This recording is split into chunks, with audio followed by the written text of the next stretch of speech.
심각한 상황이었다는 걸 알게 된다면 말이죠. 자신에게 생긴 충격적인 일이 사실은 빙산의 일각이었다면 그 속에 숨겨져 있을 엄청난 상황에 회복하기조차 힘든 손상을 입고야 말겠죠. 저는 말로만 듣던 빙산의 일각이라는 상황을 직접 겪었습니다. 형님이 쏘아 올린 작은 공이 남편의 비밀을 알게 했고, 그 비밀 속에는 사실 더 큰 문제가 들어있었죠. 남편의 비밀을 알게 해주신 형님이 제 평생의 은인이라는 생각이 들 정도네요. 결혼 생활 내내 햄스터처럼 야금야금 돈을 숨겨둔 제 남편에 대해 이야기를 해볼까 합니다. 안녕하세요. 전 남편과 결혼한 지 5년 만에 이혼한 전아름이라고 합니다. 이제 어린이집에 다니는 딸 하나가 있죠. 그리고 부모님과 평범한 직장을 다니는 남동생이 하나 있고요. 전 남편에겐 부모님과 형이 있습니다. 남편과 저는 소개팅으로 만났네요. 전 20대 중반부터 직장 생활을 쭉 해오다가 30살이 되던 해에 직장 동료에게서 남편을 소개받았죠. 그렇게 남편과 저는 1년 정도 평범한 연인으로의 만남을 가졌고, 시간이 흘러 남편에게서 결혼 이야기가 나왔네요. 저는 평소에도 남편의 무난하고 평이한 성격이 주는 편안함에 끌려왔던 터라 남편과 결혼하기로 했습니다. 우리는 양가 부모님의 도움 없이 서로 모은 돈을 공개하고 합쳐서 결혼을 하기로 했죠. 그냥 소박하고 간결하게 하기로 했기에 예물과 예단은 생략하고 결혼 반지만 하기로 했네요. 남편이 모은 돈이 8천만 원, 제가 모은 돈이 1억이었기에 둘이 합쳐 1억 8천만 원의 자금이 있었습니다. 그리고 신혼집으로 3억 2천의 전셋집을 구하게 되었죠. 여기에 더해 결혼식 및 혼수 비용으로 총 1,500만 원이 들어갔는데 부족한 돈은 대출을 받게 되었네요. 저희가 필요한 대출 금액이 1억 5천이 넘었죠. 그런데 남편이 대출을 500만 원 더 받자고 하더군요. 왜? 어머님들 한복이랑 아버님들 양복, 그리고 형이랑 처남 양복 정도는 해줘야 하지 않겠어? 예단을 하자는 거야? 아니, 예단 말고 그냥 선물. 결혼식 날 식구들 입을 것도 그렇고 기분이라는 게 있잖아. 그냥 그렇게 하면 안 될까? 원래 그런 거 안 하기로 했는데 갑자기 저런 말을 하니 조금 짜증은 나기는 했지만 좋은 게 좋은 거라고 저도 그러자 했죠. 그렇게 1억 6천만 원의 빚을 갖고 시작하게 되었네요. 양가에서 조금씩 도움을 받을 수도 있었지만 저희 집에도 미혼인 남동생이 남아 있었고, 남편 쪽에서도 형보다 동생이 먼저 하는 결혼이었기에 우리는 부모님의 지원을 받지 않기로 한 거였죠. 그런데 이 아주버님 때문에 종종 기분이 상하곤 했네요. 아주버님은 말수가 적고 항상 뚱한 표정이었습니다. 현재 중소기업을 다니는데 월급이 많지 않은 편이라고 들었어요. 저는 아주버님한테도 살갑게도 굴어봤지만 무뚝뚝한 아주버님의 반응에 저만 민망해지기 일쑤였죠. 그런 저에게 시어머니도 시아버지도 애쓰지 말라고 하시더군요. 남편까지도 형한테 그냥 그러려니 하면 된다고 했죠. 그래서 저도 점점 아주버님을 신경 쓰지 않게 되었네요. 그렇게 저희는 결혼식을 치르게 되었습니다.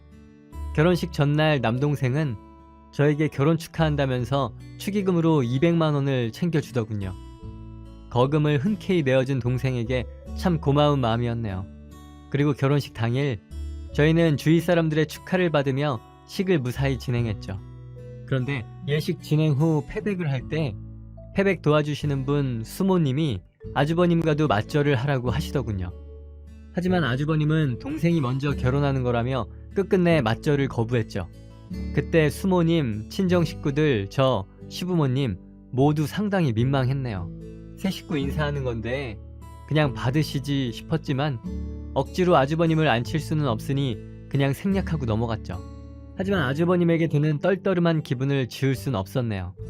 어찌됐든 결혼식을 무사히 마치고 신혼여행을 갔습니다. 여행을 즐기는 틈틈이 저희는 가족들의 선물을 준비했죠. 어머님들 선물은 유명 명품 브랜드 가방, 아버님들 선물로는 비슷한 브랜드의 지갑과 양주, 제 남동생 선물은 동생이 저에게 사다 달라고 부탁한 구두, 아주버님 선물도 비슷한 가격대의 신발을 구입하려 했지만 남편의 만류에 비슷한 가격대의 옷을 사갔습니다. 그리고 친정과 시댁을 들러 선물을 드렸죠. 다들 아주 기쁘게 받아주시더군요. 아주버님만 빼고 말이죠. 그냥 그러려니 하면서도 아주버님에게 또다시 서운한 마음이 들더군요. 사실 아주버님에게 자꾸 서운한 기분이 드는 이유는 따로 있었습니다. 신혼여행 후 집에 돌아와서 남편과 함께 축의금 내역을 컴퓨터에 정리하는데 아무리 찾아봐도 아주버님으로부터 축의금을 받은 흔적이 없더군요. 솔직히 제 동생이랑 비교되면서 아주버님에게 큰 실망감을 느꼈죠. 하지만 대놓고 남편에게 아주버님은 우리 결혼할 때 아무것도 안 해주신 거냐고 대놓고 물어보기에는 조금 불편한 기분이 들어서 일단 그냥 넘어갔네요. 그렇게 크고 작은 일들이 지나가고 우리 부부는 알콩달콩 신혼생활을 즐겼습니다. 남편과 저는 맞벌이였기에 생활비 통장에 각자 150만원씩 입금해 생활하기로 하고 나머지 돈은 각자 관리하되 언제든 서로 투명하게 공개하기로 했죠. 그런데 그렇게 살다 보니 생활비에서 시댁으로 들어가는 돈이 너무 많더군요. 명절, 어버이날, 생신은 당연히 챙기지만 시댁에서 제사할 때 제사비, 김장할 때는 김장비, 게다가 시부모님 결혼 기념일까지 이 모든 걸 우리 생활비로 챙기려는 남편에게 점점 짜증이 났네요. 모든 것을 양가 공평하게 할 수는 없다지만 친정은 명절, 어버이날, 생신 말고는 들어가는 돈이 없는데 반해 시댁은 이에 더해 추가적으로 돈이 더 들어가는 거였죠. 시댁 제사만 해도 증조부님, 할아버님, 할머님 이렇게 총 3번의 제사가 있습니다. 특히나 제사는 평일이 대부분이기 때문에 가지도 못하니 남편은 돈이라도 보내자 하더군요. 1년에 총 10번의 시댁 행사를 챙기다 보니 결국 한 달에 20-30만원씩 꼬박꼬박 시댁에 드리는 꼴이었네요. 조금씩 짜증이 쌓이던 저는 결국 남편에게 시부모님 결혼 기념일은 오빠 용돈으로 챙겨. 나도 그렇게 했어. 라고 말해버렸죠. 남편은 제 통보에 한참 동안 뜸을 들이더니 알았어 하고 대답하더군요. 제사비나 김장비 같은 건 제 입장에서 억울하긴 하지만 어쩔 수 없다고 생각했죠. 다만 돈은 돈대로 보내면서 고맙다 인사 한번 못 받은 마음은 여전히 좋지 않았네요. 아무튼 상황은 그렇게 일단락되었습니다. 그러던 어느 날 남편이 저에게 이번 주에 형 생일인데 얼마라도 보내자 라고 하더군요. 안 그래도 아주버님에게 좋지 않은 감정이었던 저는 결국 남편에게 짜증을 내버렸습니다. 당신 결혼 전에도 이렇게 다 챙겼어? 아니. 남편은 심드렁하게 대답하더군요. 네, 저도 남편이 결혼 전에는 그렇지 않았다는 걸 너무나 잘 알고 있었습니다. 그럼 왜 결혼하고 나서 효자가 된 건데? 그래도 가정을 꾸렸으면 할 건 해야지. 남편의 대답에 우라가 치밀은 저는 그동안 담아온 속내를 드러내버렸죠. 그래서 가정을 꾸리지 않은 아주버님은 우리 결혼식에 축의도 안 했냐? 그럼 결혼도 안 한 내 동생은 왜 200이나 한 건데? 그러자 남편 하는 말이 자기네 집은 결혼하고 난 다음에 그런 걸 한다네요. 저는 남편의 답답한 논리에 짜증이 났지만 부부싸움을 놓고 하나하나 잘잘못을 따질 수는 없으니 100번 이해하고 넘어가자 하면서 넘어갔습니다. 이후로도 비슷한 다툼이 몇 번 더 있었고 조금씩 시댁으로 들어간 돈을 친정과 비슷한 수준으로 맞추며 그럭저럭 살았네요. 그리고 결혼한 지 2년이 지나 저희 부부 사이에 딸이 태어났습니다. 양가 모두 첫 손주이다 보니 크게 기뻐하셨고 친정 부모님과 시부모님은 축하한다며 큰 돈을 해주셨죠. 그리고 제 동생 역시 누나가 아기 낳았다고 고생했다며 통 크게 100만원을 보내주더군요. 그런데 아주버님은 역시 아무것도 없었네요. 축하한다고 문자 한 번을 안 보내더라고요. 이제 뭐 아주버님한테 서운하다는 기분도 안 들었네요. 아휴, 됐어. 그냥 아주버님에게 더 이상 기대할 건 없다 싶었죠. 그렇게 딸은 무럭무럭 자라 어느새 돌이 되었습니다. 돌잔치를 하던 날 양가 부모님들은 당연히 돌반지며 축하금을 챙겨주셨고 제 동생 또한 조카에게 선물이라며 100만원을 보내왔죠. 사실 동생은 틈틈이 조카 선물을 보내왔기에 돌 때는 아무것도 하지 말라고 했건만 그래도 돌은 돌이라며 따로 챙겨주더군요. 반면 아주버님은 전혀 없었죠. 어차피 출산 이후 마음을 내려놓았기 때문에 이제 그냥 남이다 생각하고 지냈습니다. 그러다 우리 딸이 24개월 정도 되었을 때 아주버님이 결혼을 한다는 소식을 듣게 되었네요. 그리고 남편은 아주버님 결혼에 300만원 정도는 해야 할 것 같다고 말하더군요. 그 돈이 어디서 나냐고 물으니 우리가 모은 돈에서 300만원을 주자고요. 힘들게 삭힌 아주버님에 대한 짜증이 확 솟구치더군요. 왜 거기에 300을 해? 지금 그 돈 말고 돈이 어디 있어? 태어난 남편의 말에 전 그만 성질을 버럭 내고 말았습니다. 장난해? 당신 돈으로 해. 난 결혼할 때 아주버님한테 받은 거 하나도 없어. 근데 뭐? 지금 이 상황에 300? 사실 제가 이토록 화날 수밖에 없었던 데에는 다 이유가 있었죠. 저는 애를 낳고 난 뒤에 복직을 못하고 직장을 그만두게 되었습니다. 그래서 생활비 문제로 티격태격 해오던 중이었네요. 저는 남편에게 남편의 용돈을 제외한 월급을 모두 제가 관리하겠다 했지만 남편은 싫다며 그렇게 해주지 않고 있던 상황이었죠. 임신 전에는 서로 생활비로 150만원씩 내서 300만원으로 대출금 상환하면서 생활도 하고 집안 행사도 챙기고 저축도 했지만 지금은 남편이 생활비로 200만원만 주고 있었습니다. 나머지는 예전같이 본인이 관리하고 있고요. 저축은 당연히 못하고 종종 적자도 납니다. 결국 지금까지 모아둔 돈에서 야금야금 빼먹으며 지내고 있었던 거죠. 남편은 그런 상황을 뻔히 알면서도 아주버님 결혼에 300만원을 해드려야 한다고 빠득빠득 우겨대더군요. 결국 저와 남편은 서로 물어뜯고 피 터질 듯 심각하게 싸우고 말았죠. 지칠 만큼 싸운 끝에 결국 아주버님 결혼식에 200만원을 추기하기로 했네요. 남편이 끝내 물러서지 않았으니까요. 그래서 전 여전히 기분이 썩 좋지 않았죠. 아, 정말 왜 이렇게까지 해야 하는 건데? 그런데 아주버님에게 축의금으로 200만원을 보내드렸는데 남편이 패백할 때 절값으로 두둑한 봉투를 내어놓더군요. 상의된 것이 없었기에 전 당황했지만 침착하게 넘기고 나중에 절값으로 얼마 한 거냐고 물었죠. 그랬더니 100만원을 넣었다네요. 그 말을 들으니 전 그간 부부싸움 했던 게 너무 허탈해지더군요. 이로써 결국 아주머님한테 300만원이 가게 된 셈이죠. 이후 아주머님네는 바로 임신을 했고 무사히 출산까지 했죠. 아들이었습니다. 시부모님은 아주버님네가 아들을 낳았다고 어화둥둥 신이 나셨죠.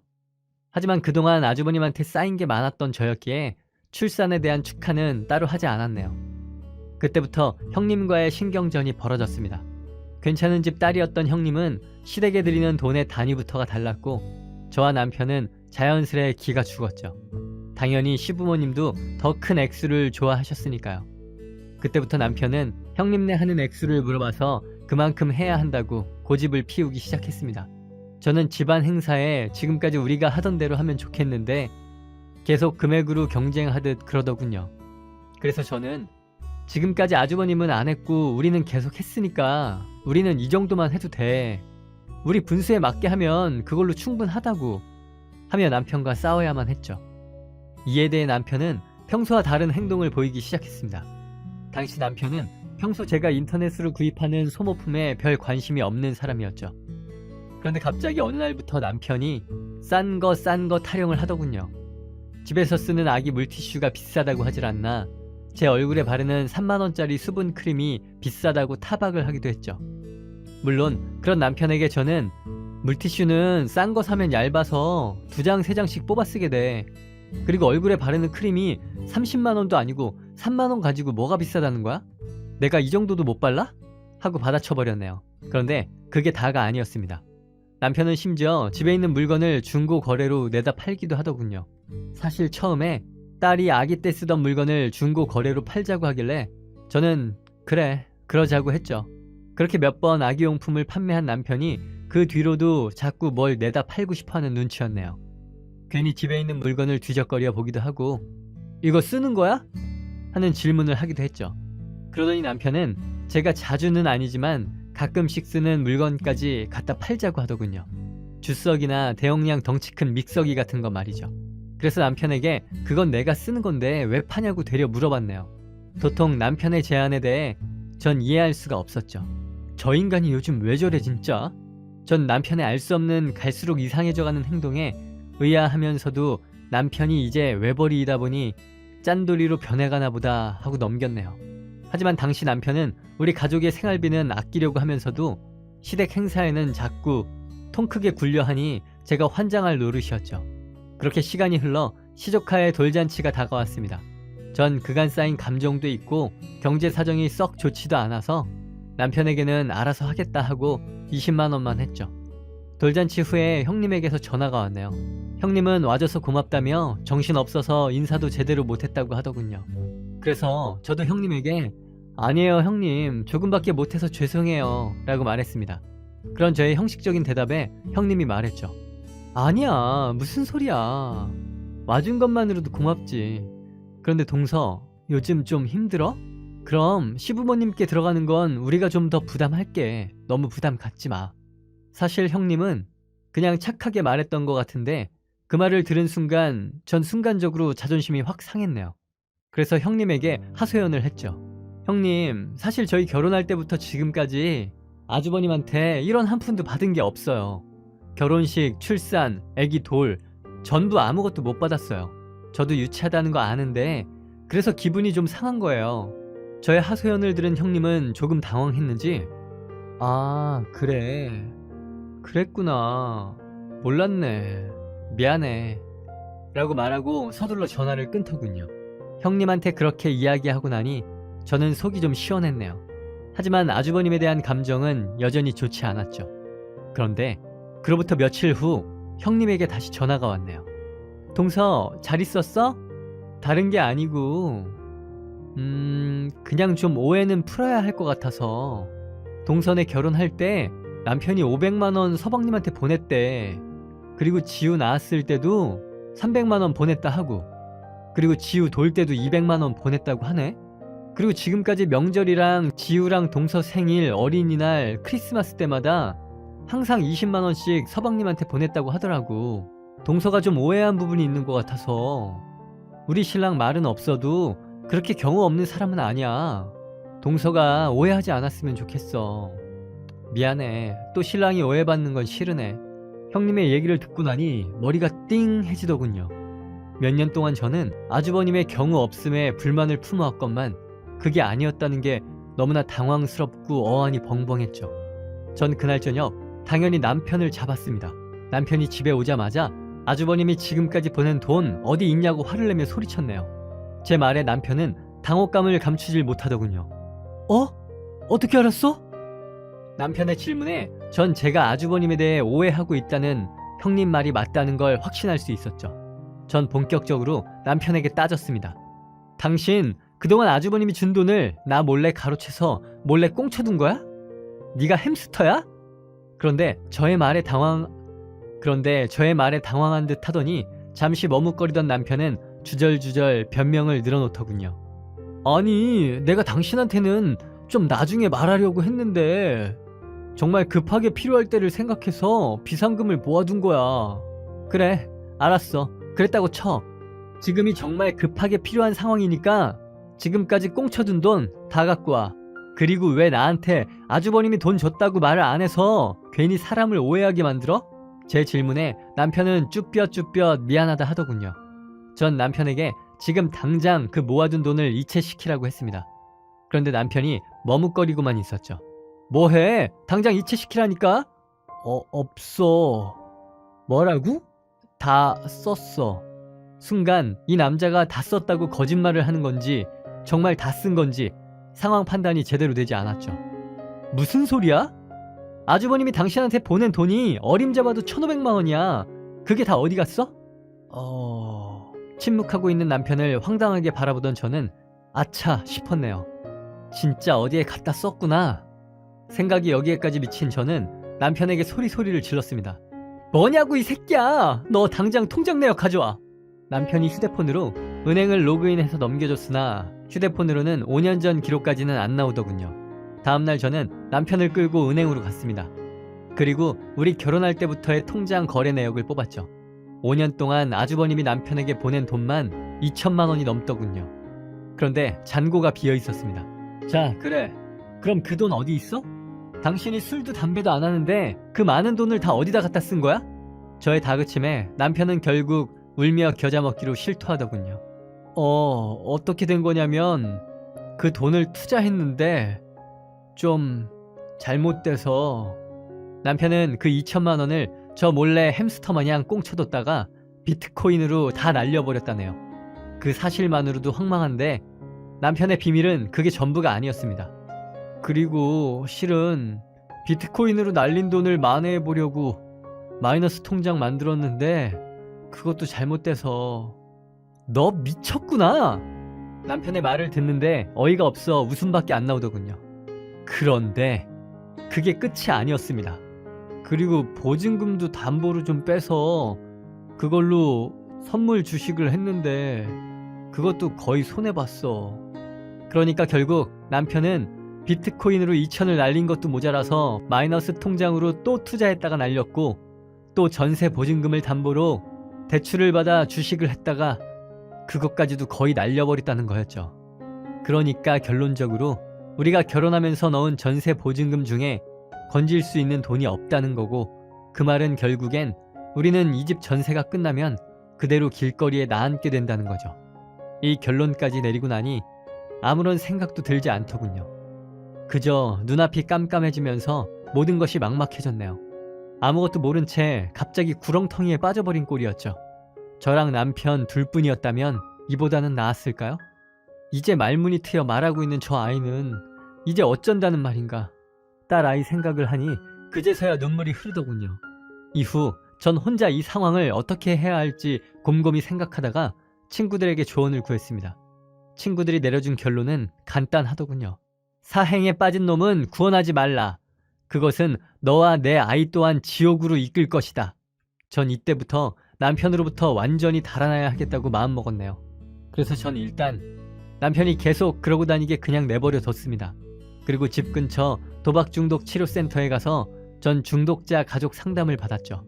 상담사 선생님께서 남편의 돈줄을 끊으라고 말씀해 주셨죠. 그래서 전 그 말대로 남편의 경제권을 뺏었습니다. 몇 년 동안 절대 안 준다고 버티던 남편은 본인이 지은 죄가 있으니 순순히 주더군요. 그리고 정신과를 방문해 우울증 상담 치료 기록을 남겼죠. 저는 약간의 우울증 정도로 약물 치료를 할 정도는 아니라고 진단을 받았습니다. 어쨌거나 꼬박꼬박 도박 상담센터와 정신과를 다니면서 꾸준히 치료를 받았죠. 그리고 몇 달 동안 증거를 만들고 모아둔 저는 지금까지 결혼 생활 내내 햄스터 마냥 혼자 비상금을 숨겨둔 남편의 통장 내역, 비트코인에서 주식으로 이어진 사행성 행위와 그로 인해 날린 돈, 그리고 도박 중독 센터에서의 상담 기록과 정신과 치료 기록을 바탕으로 남편에게 이혼 소송을 제기했습니다.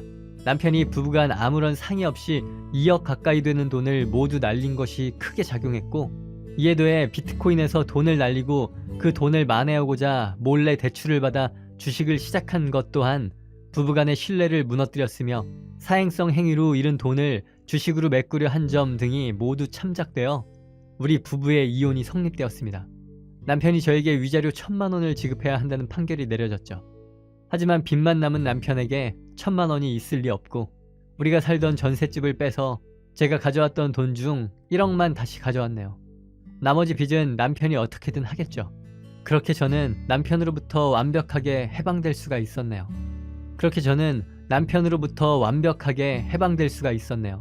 그리고 남편과 헤어지고 난 뒤에 형님에게 미안하기도 고맙기도 해서 인사드릴 겸 전화를 걸었죠. 형님, 저희 이야기 다 들으셨죠? 그동안 지우 아빠가 계속 숨겨서 제가 지금까지 아주버님을 오해했어요. 정말 죄송해요. 동서도 몰랐으니까 그래도 이해해. 지금까지 혼자 오해하면서 형님까지도 얄미웠는데 알고 보니 형님은 그냥 착한 사람이었네요. 형님, 제가 당부하는데 지우 아빠한테 앞으로는 절대 돈 해주지 마세요. 전 빨리 발 빼는 게 좋을 것 같아서 이렇게 빠져나왔지만요. 그리고 형님 덕에 알게 된 부분에 대해 다시 한번 감사드려요. 정말 저랑 우리 지우 구해주신 거예요. 그렇게 저는 형님에게 마지막으로 고마움과 미안함을 담은 통화를 했습니다. 햄스터 남편이 단순히 비상금을 만들어둔 줄 알았는데 그것은 빙산의 일각이었네요. 남편의 비상금을 몰랐다면 저는 전세가 끝날 때까지 아무것도 모르고 그대로 살았겠죠. 친정 부모님은 저에게 그래도 결혼할 때 들어간 1억은 돌려받았으니 이 정도로 끝난 것에 감사하라고 하십니다. 저 또한 그렇게 생각하고요.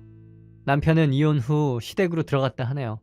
빚만 잔뜩 지고 이혼당한 남편은 시댁에서조차 구박덩이가 되었죠. 그리고 형님의 입김인지 시부모님도 아주버님도 남편에게 돈을 일절 해주지 않았다 합니다. 그래서 남편은 결국 파산 신청을 했다고 하더군요. 하지만 여전히 그 뒤로도 정신 못 차리고 한탕할 기회를 노리면서 게임장을 들락날락 하고 있다네요. 얼마 전에는 저에게 연락이 오더니 돈을 빌려달라 하더군요. 아이 아빠로서 존중은 해주려 했건만 결국 저는 시원하게 욕을 한 바가지 해주고서 전화를 끊어버렸네요. 저와 딸 아이는 친정 근처로 이사를 했습니다. 딸의 육아를 부모님이 도와주고 계시죠. 그렇게 저는 다시 일어서기 위해 노력 중입니다. 최근 경력을 다시 쌓기 위해 일을 시작했네요. 햄스터 남편의 몰래 숨겨놓은 돈으로 시작된 몹쓸 짓으로부터 그나마 더 늦기 전에 무사히 탈출한 것은 정말 천만다행이라고 생각합니다. 저와의 이혼 후에도 여전히 사행성 행위에 벗어나지 못한 게임장이나 다니는 정신나간 사람이 좋은 아빠가 될 리가 없으니까요. 혹시라도 그 비상금을 몰라 이 사실을 모르고 길거리에 나앉았다면 어떻게 되었을지 생각하면 다시 한번 아찔한 게 가슴이 떨리네요.